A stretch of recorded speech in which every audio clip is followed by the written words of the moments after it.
Good morning, students. This is the first video of the chapter Federalism, and this video has been made for class 10th. In this particular video, we'll try to cover the chapter Federalism of civics, and here in this chapter, we'll try to understand the different forms of government, and thereafter, we'll also try to understand that how the federal structure is helpful for our country. So let's start this chapter. Now, if you're going to talk about the definition of federalism, we need to understand in terms of government.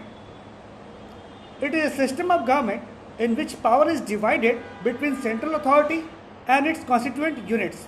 It means that in a federal system, there would be a central authority or central government, and as a subsidiary part or as a subordinate, different units will be present. But in some countries, these units are not subordinate. Like in America, all the units are equally important. But if we take the example of our country, all the units are subordinate to the central authority. So that would be the difference. So we'll analyze it further through more examples.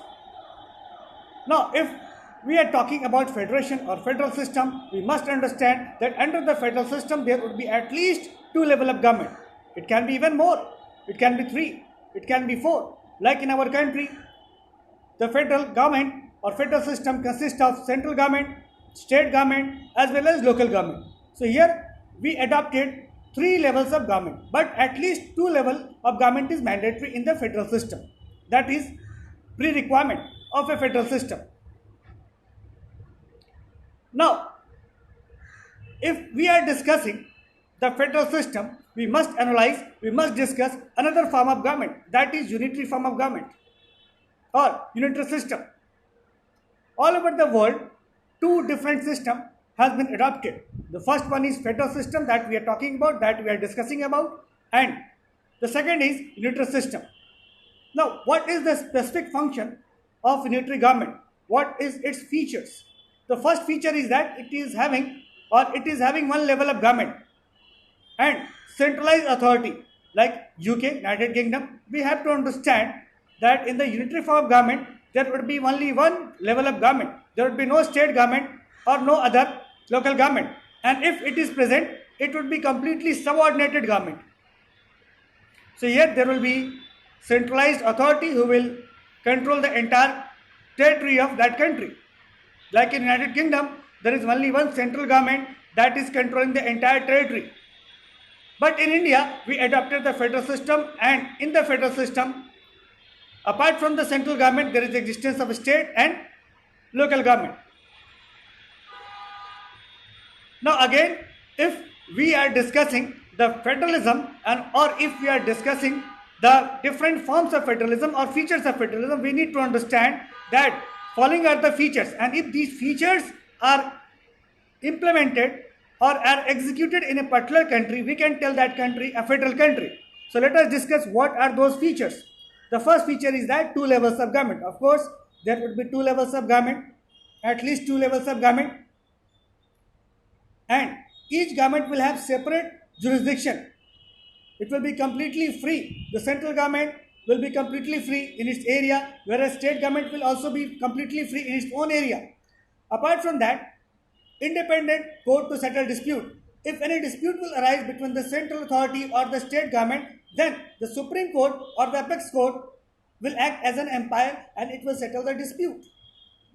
Similarly, the source of revenue is clearly specified. Like central government will get the taxes, will get the money or revenue from the income tax. Similarly, state government will get it from the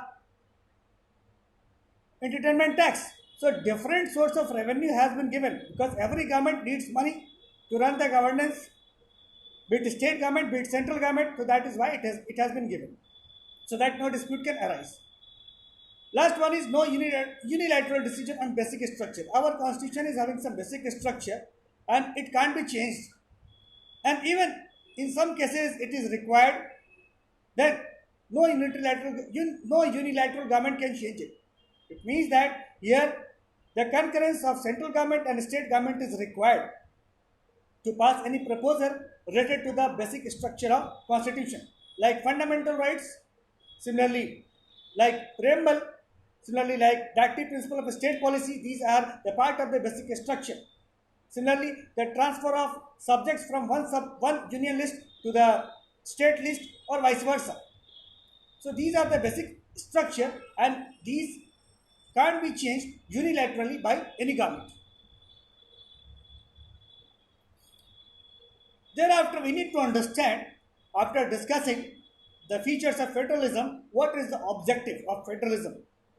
If we adopted the federalism, we adopted it with certain objectives. So what are those objectives? Basically, two objectives are mentioned here. First is to safeguard unity of the country.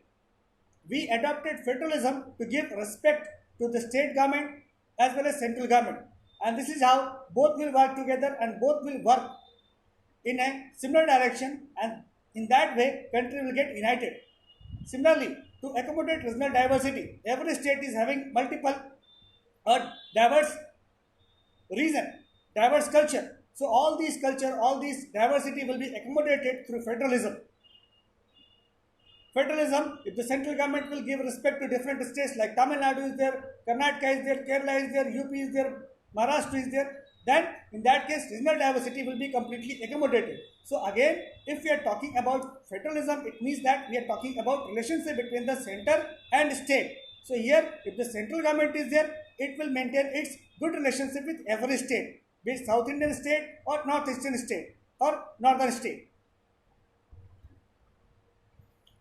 Now, apart from that, we need to understand that from the very beginning, when we decided to adopt the federalism, the two different routes or path was there.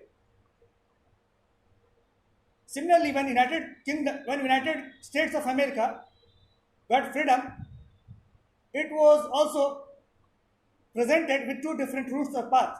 Similarly, in case of India also, two different paths were shown to adopt federalism.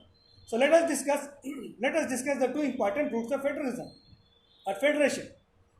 First one is coming together, second is holding together. Now what is in the coming together? We need to understand here that in the coming together, independent states coming together on their own, they will come their own. Then if we are talking about coming together, we need to understand that independent states coming together on their own to form bigger unit. Increase security by pulling sovereignty and retaining identity, and all constituent states have equal power, like in case of America and Switzerland and Australia. So in the coming together, all the different independent states will come together and they will form a bigger unit, like America did. But here, all the states will get equal response, equal power. Like in America, 50 states are there. So all are equally powerful, all are equally valuable. But in our country, some states are more valuable, some states are not so valuable. So we adopted the holding together. It means that large country decides to divide power between constituent units and center. Center is more powerful than the state, like India, Spain and Belgium. So in our country, outside border remained intact. We divided our constituent units into further units, like we divided Bihar into Jharkhand. Similarly, we divided Madhya Pradesh into Chhattisgarh. So we need to understand this is how the big country can divide itself into smaller units.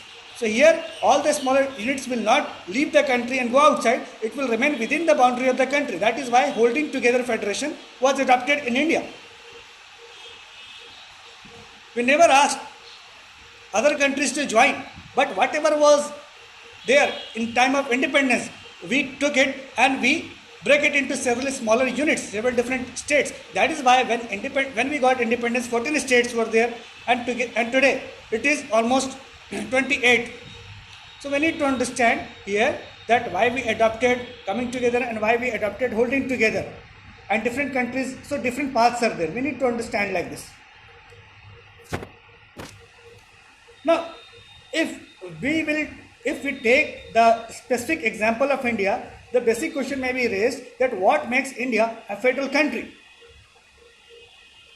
So we need to understand few important points, and after going through it, we can easily understand that because of these points, India has made a federal country. First of all, the constitution has declared India as union of states. It is very interesting to understand that federalism is a structure that was adopted in India, but never in the constitution this word has been used. India is declared as the union of states. Three-tier federalism, that is union, state and panchayat or local government, was adopted.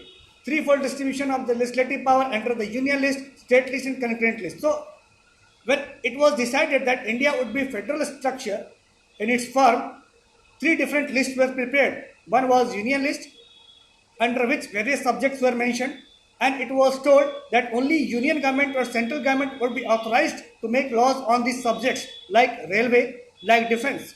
Similarly, state list was prepared.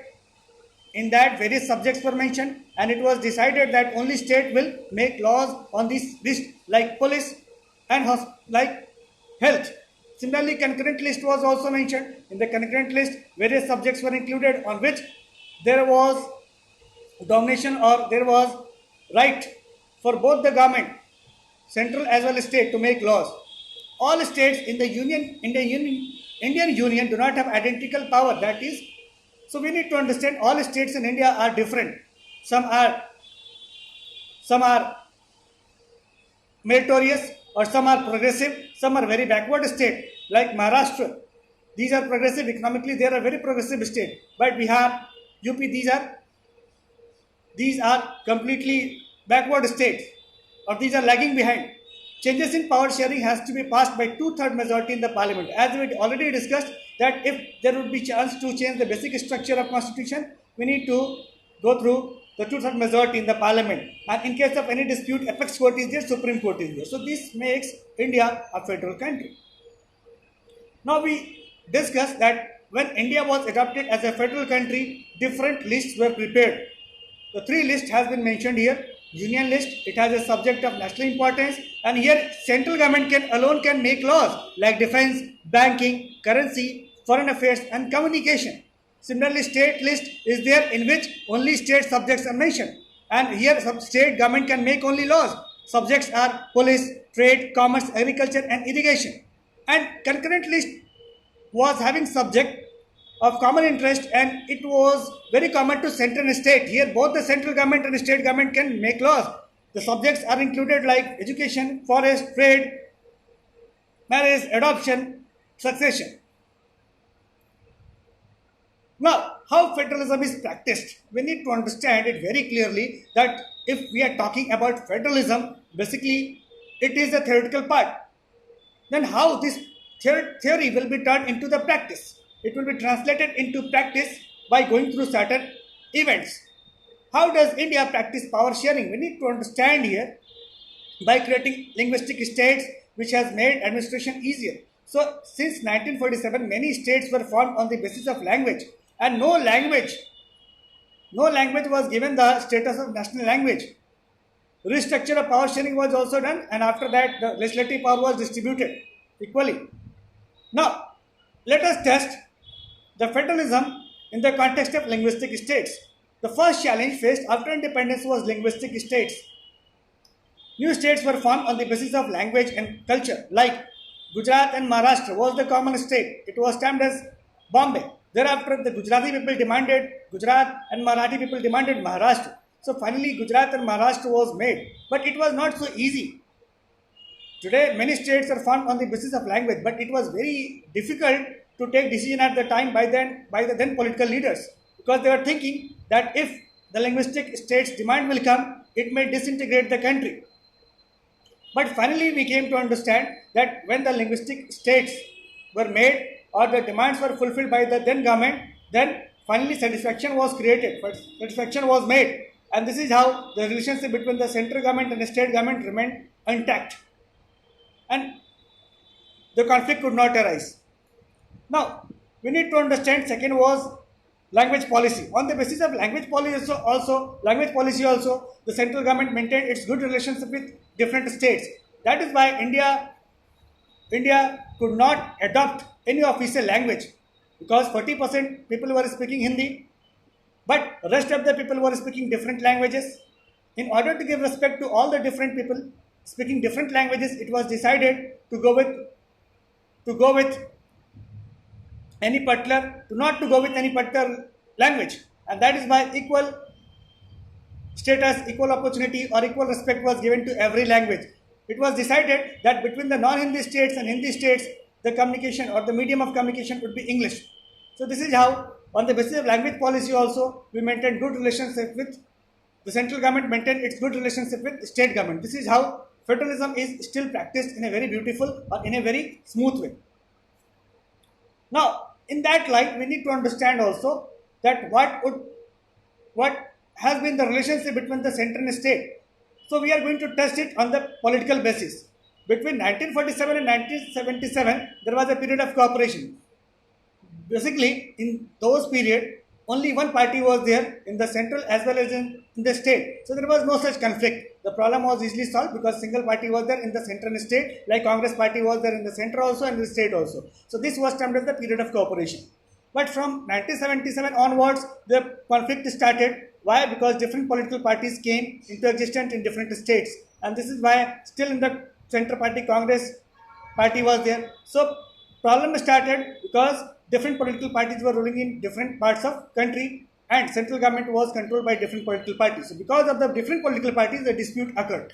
That is why it is termed as the period of conflict. From 90s, a special era, political era started. That was the coalition era. In that particular year, no political party was in a position to get the majority. So different political parties came together, and this is how the state political parties or regional political parties also got importance, and it uplifted itself to the national level. And present situation is full of tussle and cooperation, where BJP is there, no problem is there, cooperation is there. Whenever BJP is not there, Congress party is there, or other political parties are there, the tussle is there. So here the central state relationship is full of ups and downs. But if we analyze it in terms of federal structure, then we can tell it is still working. Despite the differences, people are together. Despite the differences, people are working ahead together. And there is no such issue, there is no such problem. Challenges are there, and it will be covered, and it is going to be covered very soon. So this is all about in this video. Thank you so much.